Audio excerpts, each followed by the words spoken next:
Hello, and welcome to today's webinar in Knowledge Miles, which are the lectures associated with the 695th Lord Mayor of London. In this series, we address the connections in and around the square mile, sometimes called the world's coffee house, and how these might help us tackle future global challenges. Today's lecture is on the screen, ending the destruction of our undersea cultural heritage.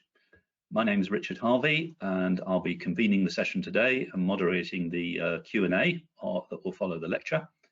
For those of you who are curious, I'm a professor of computer science at the University of East Anglia, and I'm a former Gresham professor, hence the connection with the city.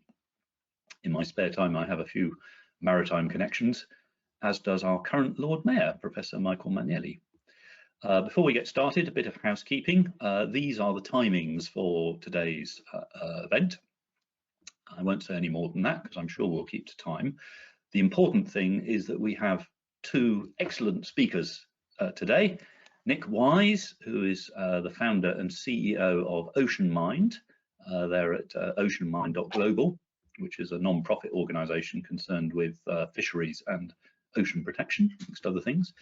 And Dr. Giles Richardson, who is the senior archaeologist at MAST, the Maritime Archaeology Sea Trust. This is MAST.org, which is interested in investigating our maritime past and protecting it for the future, I think. Now, I should say, both of these speakers have lengthy and very distinguished resumes that, if I was to go through them, would detain us for far too long. So you can find out more about them on the Gresham Society webpage, which is hosting these events.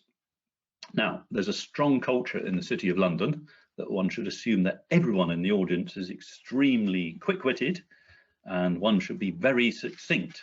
So that is enough from me, and I'm now going to hand over to our speaker, and I think it's Nick going first. Thank you very much, Richard. So I'm going to give a brief intro to the Maritime Observatory and OceanMind. Because the observatory was a chance coming together of OceanMind, whose heritage is in fisheries protection and marine law enforcement, and MAST, whose background is in undersea cultural heritage. And we realized that the work that we were doing was very complementary and that we would be able to do more together. So to explain why that is, I'm going to start by describing what OceanMind does, and then Giles will be moving on and telling you more about how that fits together with undersea cultural heritage. So OceanMind, as mentioned, is a non-profit organisation. Our primary focus is on marine protection and ocean health, and that's through things like fisheries enforcement and marine protected area management and all of the treaties and international agreements that go around that. The key thing is that we analyze satellite data and vessel tracking data using artificial intelligence to understand where fishing happens. And with that information, we can help inform authorities as to the goings on in their waters, how that affects their regulations, suspected non-compliance, that then they then help them to understand how to enforce against that non-compliance more effectively. And so as compliance increases, fishing effort decreases, reducing the pressures on the ocean and then helping the ocean to return to a degree of sustainability. The key point is that there is far too much data out there for any human to analyze to understand what's happening on the ocean. And hence we have developed artificial intelligence algorithms that help us understand what is happening. So where fishing is happening, type of fishing, different stages of the fishing activities, interactions between vessels and so forth, and how that all compares to regulations, so that we can then focus the human effort, the expertise on those things that matter the most. So within our fisheries heritage, we work both on the direct working with data and provision of intelligence side, but also on training, capacity building and support to help those individuals who are responsible for enforcement to actually take the best action that they can to drive increased compliance. But beyond that, the same data and the same capability supports work in climate, understanding shipping emissions with human rights, understanding labour activities on vessels, and this partnership with MAST to understand undersea cultural heritage. So this all fits together in the context of understanding what people are doing on the ocean. And so the main approach that we take is to start with a strategic threat assessment. So this is to look at all of the different data sources that I'll describe in a moment, compile them all over a multi-year period, understand the patterns and trends and changes in behavior, understand the focus areas, understand the seasonality, and then build a plan of action that draws on all of the different data sources that allow us to focus on those things of highest risk. And then once we have this plan, it's a matter of carrying it out. So then we will use the data sources available to understand patterns of behavior, specific vessel behavior, activities of vessels that are trying to avoid detection, and pull that all together so that we can understand exactly what's happening on the water and what does it mean for the point in question, in this case, heritage. There are a lot of vessels on the ocean. We have tracking data for hundreds of thousands of vessels, and that is streaming in through our platform constantly, every second, bringing all of this capacity of understanding the movements of vessels, and that in compliance with the various different regulations on the ocean. You see here little triangles, these represent the different vessels, and you can see different shipping lanes, you can see different concentrations, you can see patterns just from viewing the image. At the same time, you see all of these boundary lines, and these are all the different areas of jurisdiction, different rules and regulations applying to different types of activities at different times for different fishing types and fishing activities. And these things change constantly. They're not consistent, even from one country to the next. And it's a huge complexity to deal with. This illustrates, for example, a fishing supply chain. So this is the tuna that was delivered into Thailand in 1 year that was then processed and entered onto the international markets. And so this illustrates the size and complexity of those supply chains. They cover half of the planet.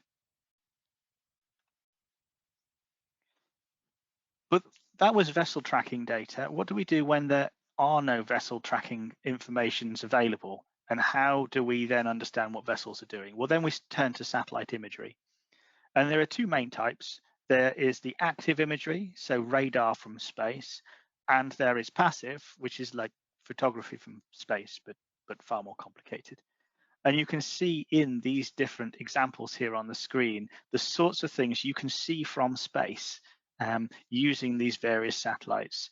From the top row of 4 images, radar detections, where an active beam of radar energy is fired at the planet, the satellite moves and it bounces back up, and then the data is analyzed to tell the difference between things on the ground. So you can tell the difference between water and the metal of a boat, for example, using that technique.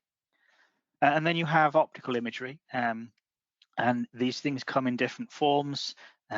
They can be very accurate, very high resolution, such as the pictures on the left, where you can even see helicopters landing on vessels. Or on the right, they can be lower resolution, but they still give you enough understanding of what vessels are doing. And you can see different types of fishing activity being undertaken and observed using satellite images. So this image is a satellite radar image. It shows different levels of reflectivity of the things on the surface of the Earth. You can see the difference between land and sea very clearly. You can see lots of collections of small little dots on the sea edge and around the shores. These are all vessels that are anchored waiting to enter into a port. And you can even make out some of the structural elements of the port areas and draw a lot of understanding from an image like this. This is an optical image. This is a free image from the European Space Agency. It's low resolution, but you can clearly make out the vessels moving through the water. You can see their wakes, which gives you an understanding of the direction that they're traveling and can give you some estimation of the speed.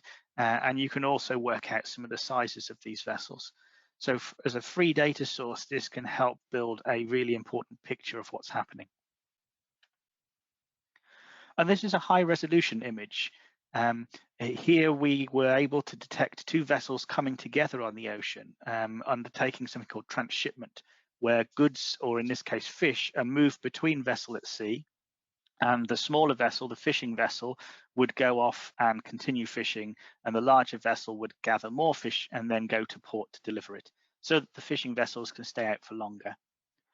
And the information in the image is sufficiently good that you can start to make out identifying details of these vessels by looking at the layout of the decks and specific markings and specific structural elements that help you to build up a picture of which vessels they might be and to look out for them when they enter port. We can even detect light information from space. So there are satellites that will look for light on the surface of the Earth and then build a pattern of behavior. This particular image is actually a photograph that was taken from the International Space Station over the Gulf of Thailand. But the technique that satellites use is pretty much the same. And it's about detecting different light elements. So each one of those dots, particularly the green dots you see here, are fishing vessels attracting fish to the surface using bright lights. And if you look carefully, you can see a darker patch on the left over there. That surrounded by lights is a marine protected area, and you can see clearly no fishing happening. And this is the kind of vessel that we're talking about. Relatively small, but visible from space. We also use information like radio frequency detection. So this is listening for the emanation of radio signals reaching out from the planet. So this might be a radar device or a radio broadcast, which allows the satellite vendors to pinpoint where vessels might be with no other information available. So all of that information leads you to have a vast amount of information about things that are happening on the surface of the ocean, but very little context within which you can understand what's supposed to be happening and what needs further attention. And so we've developed algorithms that help filter out all of the information and focus down right in on just those things that matter, so that our team of expert analysts are able to pinpoint the exact vessel that is causing a problem or needs further investigation. And so these algorithms, they take different parts of the data source and they classify them so that you can understand what's happening at any point in time. So here, this is just a rendering of the algorithm outputs where yellow is setting fishing lines, the gray is retrieving the fishing lines. And every now and again, you see a vessel pinging out of this formation of fishing, resupplying and rejoining the fishing activity. Here, the algorithm has detected two vessels that came together and undertook a transshipment.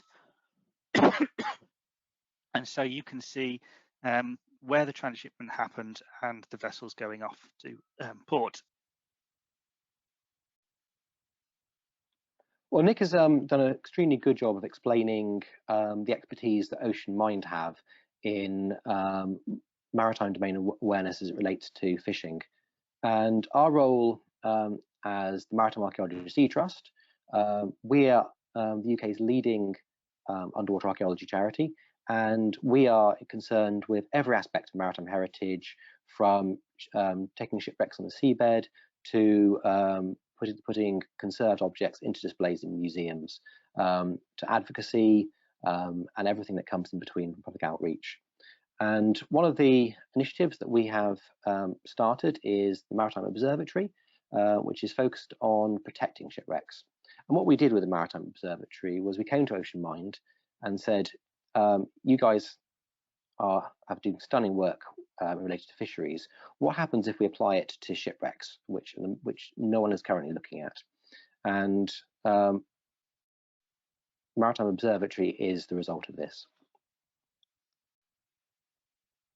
What I'm going to do over the next 10 minutes or so is talk through a couple of case studies where we've applied the expertise from OceanMind, their technology and systems, and put that into protecting shipwrecks.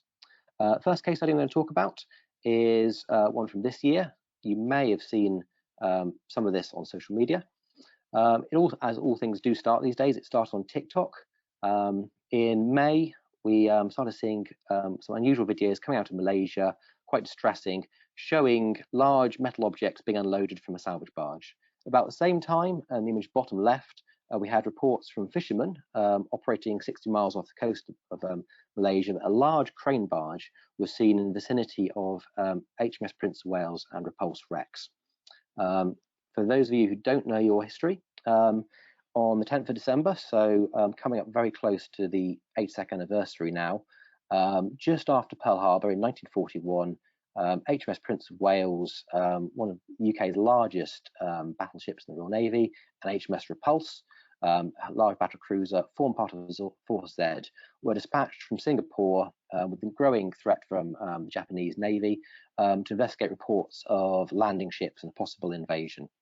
Unfortunately, these vessels sailed without an escort. They were aircraft carriers, and they were unlucky enough to encounter a very large force of Japanese aircraft. And over a battle lasting several hours, both vessels were sunk with enormous loss of life, over 800 on Prince of Wales, and a similar number on Repulse as well, with very few survivors. Ever since then, the wrecks have lain more or less undisturbed in moderately shallow waters, so about 60 meters deep. Too deep for your average recreational diver, but perfectly accessible if you have basic technical expertise. And we knew they were vulnerable, but they were nonetheless more or less intact.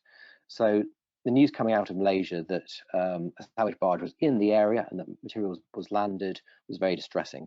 Maritime Observatory sprung into action to verify these reports and see what other information we could gather. We realized pretty quickly, we recognized the silhouette of this vessel. It is the Changhong 68. Now, this is a rather notorious crane barge built in China in 2014. Its sole purpose is to remove shipwrecks from the seabed. And this vessel had already come to our attention 10 years ago in a very similar area in Indonesia and Malaysia, where it was accused of removing Japanese transport shipwrecks from the seabed under a rather dodgy permit, which was turned out was not actually a valid permit.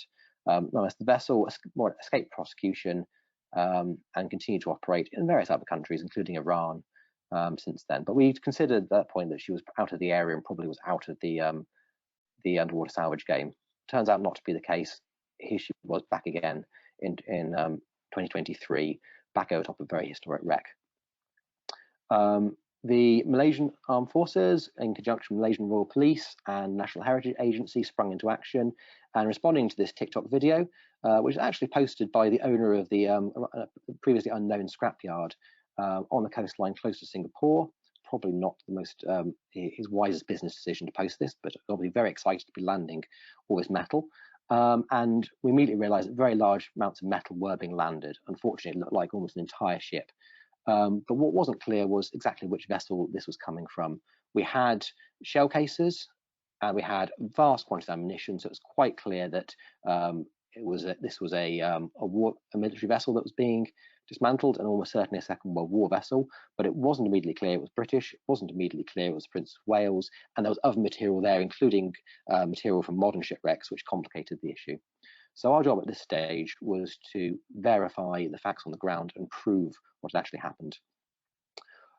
Using Maritime Observatory systems, our first port of call was tracking the AIS system, the signal emitted by the salvage barge. And in common with all large vessels, Changhong 68 does transmit on AIS. The first thing we noticed was that she regularly made journeys into the scrapyard close to Singapore, near Kampong Belancourt, And using some very high resolution imagery, we're lucky enough to have access to commercial imagery as well as the free imagery you get from places like the European Space Agency. We're able to prove definitively that it was the Chang'e 68 unloading some material, and we're able to capture the whole through life process from this material arriving in the dockyard to being unloaded onto the shore, cut up by armies of workers using acetylene torches, and large JCB type machines, chopped up into manageable chunks and loaded into lorries and taken away. We're not yet sure where this material ended up, almost certainly a smelter, almost certainly within Malaysia, but that is a question we are still investigating. Prince of Wales and Repulse are very important shipwrecks, and they are monitored by UK authorities for activity. Unfortunately, they are only monitored using AIS signals, and it was quite clear from our analysis of the AIS track that the crew of this vessel were aware that they could be monitored, and sure enough, the signal stopped 100 miles south of the site around Tioman Island. There were 6 voyages in total, heading up towards the site, and each time the air signal dropped off about the same point, which told us immediately this wasn't an accident. This is a vessel that is deliberately trying to hide. Using satellite imagery, we were able to fill in the gaps, and we were able to prove that this vessel, it was indeed this vessel over the top of it. You can see the images top right. We've got a selection of electro-optical and SAR radar images, which map a vessel matching the description of Chang'e 68, about 110 meters long. What was shocking was this large oil slick, which was clearly being revealed from the wreck. And that told us that this vessel was breaking into the fuel bunkers carried by Prince of Wales and releasing this devastating pollution into the sea. What we did realize at this stage was, we hadn't realized at this stage, and what we broke the story from was just how long this operation had been going on for. Chang'e 68 had been operating over Prince of Wales since December 2022, so that was a good 5 months, and we calculated 82 working days over the top of this wreck. What's devastating is this crane barge has a capacity of about 5,000 tons of scrap metal on its decks, and with 6 voyages to and from Prince of Wales, it was looking like very little of this very historic shipwreck was left. So that gave us the how and the where of what this vessel was doing. We then had to prove that indeed the metal on the beach and in the scrapyard was from Prince of Wales, which we're able to do using some of the diagnostic artifacts, including the anchors, which were British type and the right size and shape with the right fittings. We showed to be from Prince of Wales and highly unlikely to be from a more modern merchant vessel. So having concluded and built the case against Chang'e 68 in relation to Prince of Wales, we also wanted to know more about what activities she'd been doing in Malaysia previously. So we spent some time building and reconstructing her activities. And what we discovered was there had been an entire hidden salvage campaign throughout 2022, and Prince of Wales and Repulse were just accumulation of that campaign. She arrived in January, and each time she worked a wreck, it was done under the cover of a legitimate contract. So in this example here, SS Sun Vista was a 1960s ocean liner which sank sadly in 1999. It was cleared to be salvaged, and the AS track shows that Chang'e 68 was operating freely above this wreck. What wasn't clear was that when she was over the site, she would then turn her AS signal off and then travel the 100 miles or so north to another wreck, in this case the Japanese heavy cruiser Higiro, where she'd carry out several days of work removing this very valuable Second World War heavy arm plate, and then she'd return back to SS Sun Vista site, turn her AS on, do a couple of days work removing the less valuable thin metal from this wreck, and then return to port with what looked from the surface like a verifiable cargo from a legitimate wreck, and thus this salvage was hidden. And we showed that as well as HMS Prince of Wales, which was utterly devastated, HMS Repulse had been attacked for about a week. RFA Surf Pilot, a relatively unknown RFA tanker lost in the 1960s, had been hit as well.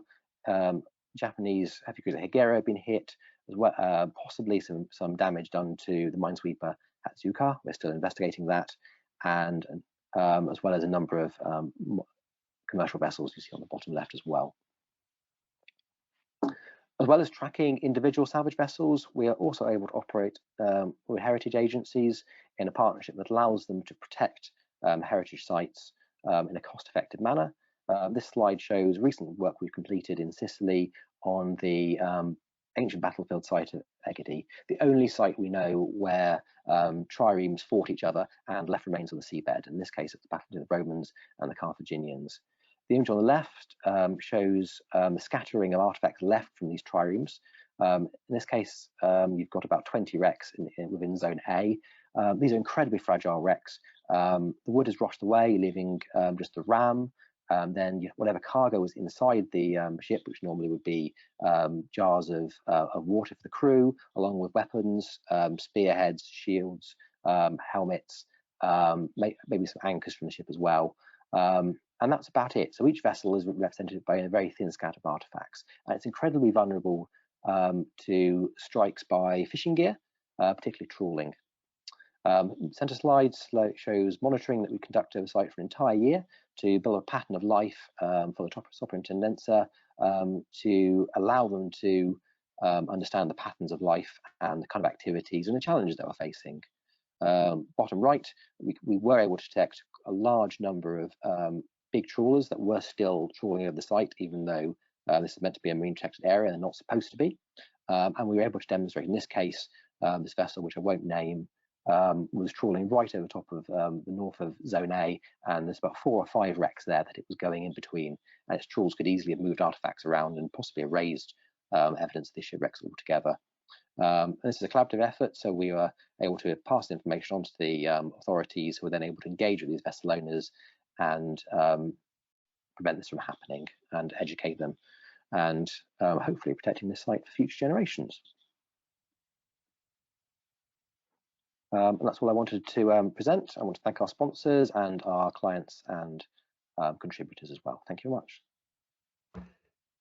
Well, Nick and Giles, God, that was amazing. I mean, so many questions. I should say I'm a professor of artificial intelligence, so I was full of envy at being able to apply all this high technology to such an interesting problem. So the thing that came to my mind immediately was, how the hell can you make any money as a salvage expert out of these old wrecks? But I mean, doesn't it cost sort of £30,000 a day to operate a ship like that? And they're making money out of that, are they? That is a very, very good question, and it's an issue we don't completely have a handle on. The economic theory says that a vessel like Prince of Wales has, as a hypothetical example, 50,000 tons worth of steel on board. Now, a Second World War large warship is going to have heavy armored plate, which is very thick, which will give you a much better return for your scrap value. And because they were sunk before 1945, there's a concept called pre-nuclear steel. The idea being these vessels underwater were not exposed to the background atmospheric radiation that the atomic bombs dropped in Japan and the nuclear testing of the 50s and 60s caused the atmosphere. And there are some valid scientific uses where you would need low background steel. And so these wrecks are a source of that. And we do know there have been some initiatives, including in Italy, to actually target ancient wrecks legitimately and remove lead for shielding and for scientific purposes. What we don't understand, this is something we're still investigating, is if there is really a large-scale global market and if you can salvage an entire battleship. What we suspect is that a lot of this actually isn't being treated as pre-nuclear steel, it's just being put straight into the smelter. And you're right, it doesn't make a lot of sense to have a vessel this size. It's 110 meters is enormous. The costs of operating a vessel this size is unusually high for a salvage vessel. There are accusations that this vessel is linked to either Chinese state where it was built. I should add, it's operated at least nominally by a local Malaysian salvage company, but there are questions whether that's just a shell company. Its true ownership is unknown, and that's something that I think will come out as this court case progresses. It was also interesting that after it fled Malaysia, it went to Iran and seems to have been supporting Iranian state-funded oil and gas developments. So again, we don't know if this vessel is being used as a proxy in a sort of shadow war against material culture, building up national presence, or whether it is just simply economics. We're still investigating. It's like a spy novel. It's so sort of complex, isn't it? I mean, and so Sean Kingsley asks, he says, impressive. Moving forward, how can the deterrent be enforced? Because right now the system is purely reactive. So if you could talk, what you've done all your investigations, what happens next? I'll start with this answer, and then I shall hand over to Nick for a probably much fuller answer. It's a good question, Sean. We're slightly upset about Prince of Wales because we had the means to monitor this site proactively, and we had been funded previously in a pilot study to look at Prince of Wales in 2019, 2020. So the means to monitor it were there. We had checks on the site every couple of days, and we're confident that had we been funded by Ministry of Defence, by UK government, by an outside organisation, we could have actually detected this vessel over top of Prince of Wales within a couple of days, and it would have saved most of the destruction. It was only reactive because we had to swing into action without the funding. So if the funding had been there, we could have saved a huge amounts of money, huge amounts of pollution, and saved a national asset. The reason the service exists is we believe this is a cheaper service than paying for hugely expensive patrol boats. There's very little money in archaeology, so we have to rely on shared funding with fisheries, MPAs, normal law enforcement activities, and we do this already. But it does work. We have, I'm allowed to talk about some of our clients. We have Dutch government funding where we monitor some of the wrecks in the North Sea. We have funding from Historic England and from other charities. So when we're paid to monitor wrecks, we're able to be proactive. But you're right, otherwise it is a reactive service, and these things are going to keep being destroyed and going to keep happening until we find some money to pay for it properly. But I mean, your system is so much greener than sending out a ship. Sending out gunships is a very expensive way of enforcement, isn't it? It's true. It's true. It's not foolproof. I will hand over to Nick in a second. Guys, just while I've got the floor, I mean, one of the things when I was listening to you, Nick, I thought of God, what is that? That South African Abelobi, isn't it? The fishing app that tracks fishing, and I kept thinking of the economic model that is encouraging people to break fishing or break salvage, and it occurred to me that. Have you any thoughts about how you can break that? I mean, at the moment, the model is, look, we'll catch you if you are bad. But is there any way you can use this wonderful technology to help people not go bad in the first place? I'm sorry, that's not a very precise question, but maybe you get the drift. Yeah, I think the key is regulation. And so both activities are regulated, fisheries somewhat more heavily, of course. And so there are rules that you can follow and have legal activity and therefore should have market access. Whereas there are illegal activities that currently have market access that shouldn't. And so I think the key is being able to demonstrate the difference between these and actually having the controls in place to prevent market access. Now, for fish, it's somewhat easier because there's an international trade. And so, for example, the EU imposes sanctions on countries that don't do good enough checks. But for things like the salvage activities, where they're largely local, behind the scenes, and everything gets melted down into something you can't trace, that's somewhat more difficult to put market forces around. In that case, it's just a straightforward enforcement activity. And Nick, Ben asks, I mean, what other applications are there of OceanMind's technology other than fish tracking and salvage? It seemed very sort of powerful what you were doing. Does it have a sort of commercial slant to it as well, or is that not of interest to you? Well, it doesn't today because we've focused on non-profit impact. But in the current changing world, we have been considering whether there are commercial applications that can drive sustainable charitable work.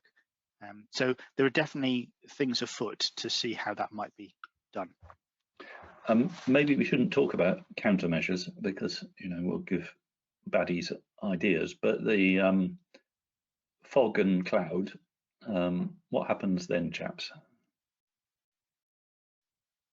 So when we were investigating the salvage in Malaysia, obviously you have the monsoon season, and there are long periods of time when you just don't get an optical image that works. Then we have to rely on SAR.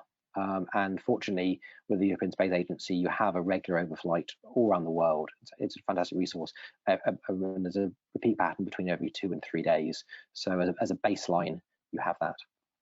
So that's a satellite rotating in a non-geostationary orbit with a synthetic aperture radar forming high-resolution pictures, yeah?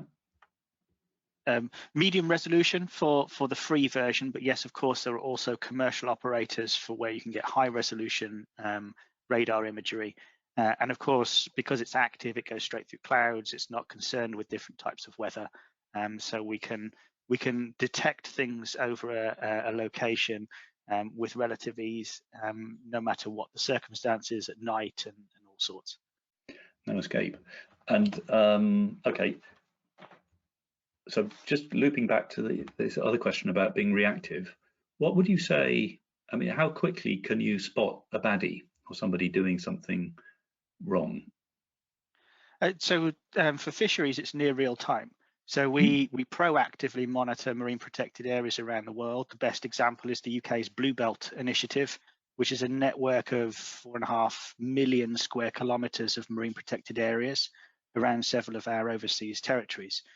And the surveillance takes place at periods of high threat around the year, and we can detect something using the AIS data. It can be within minutes. The data can actually be transmitted back. But if it isn't transmitting that data, then satellite imagery can take between 6 hours to sort of, it could be 30 minutes, depending upon the cost, of course, for the speed and where the satellites are traveling in order to download the imagery. And presumably you've got this sort of sensor fusion issue, which is when the AIS doesn't match what you're seeing in the optical or something else, well, AIS does occasionally go wrong, doesn't it? But something bad is. It's highly likely somebody's up to no good. Yeah, so there's all sorts of situations where the signal sent by the AIS may not match what's happening on the ground. Corruption going through the atmosphere is one cause of that kind of a problem, but spoofing is a more common cause. And while not widespread, it is common way of trying to cover illegal activities. But there are more and more ways of detecting that now. So whether the layers of data don't match up, or even the actual supplier who is detecting the AIS, they have the means now to work out whether the signal that's transmitted came from within the footprint of the satellite. And clearly, if you're pretending to be elsewhere, that doesn't match up. And when I was young and fit and was diving in Devon, you could buy little books telling you where wrecks were. And Sean asks, down to what small size of vessel can you track?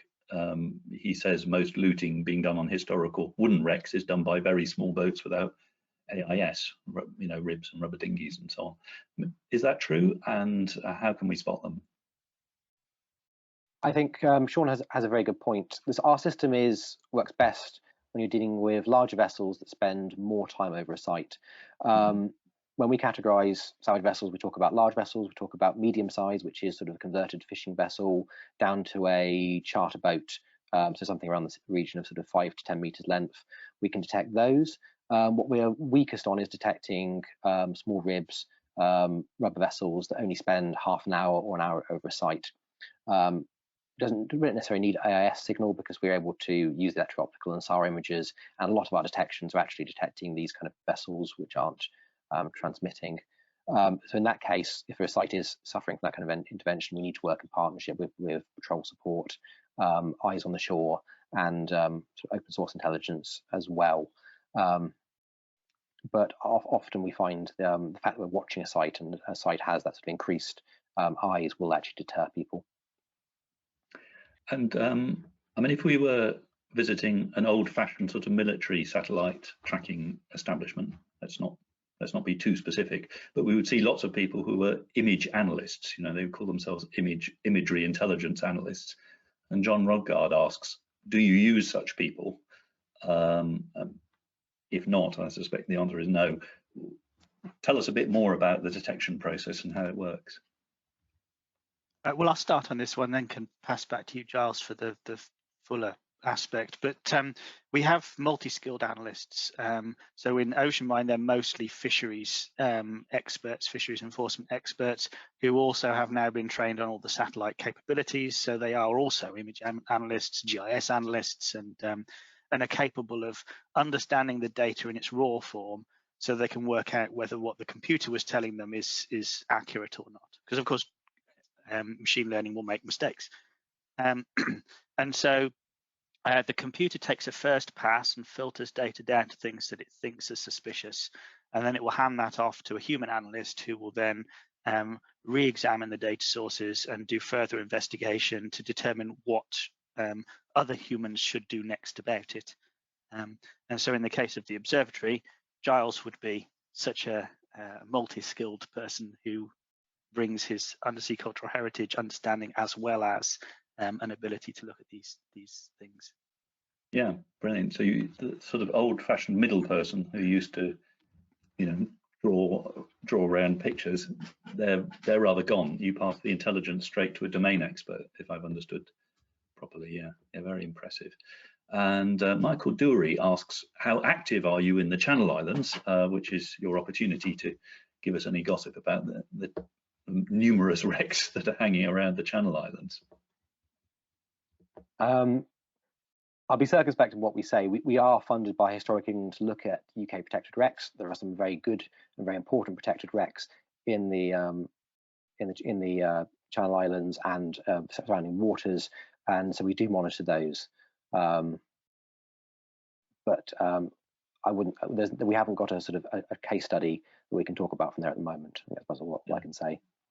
No, it's a difficult area, isn't it? When you, presumably, the more you talk about something, the more you worry that you're giving people the idea that there's something valuable under the sea. And that is a challenge.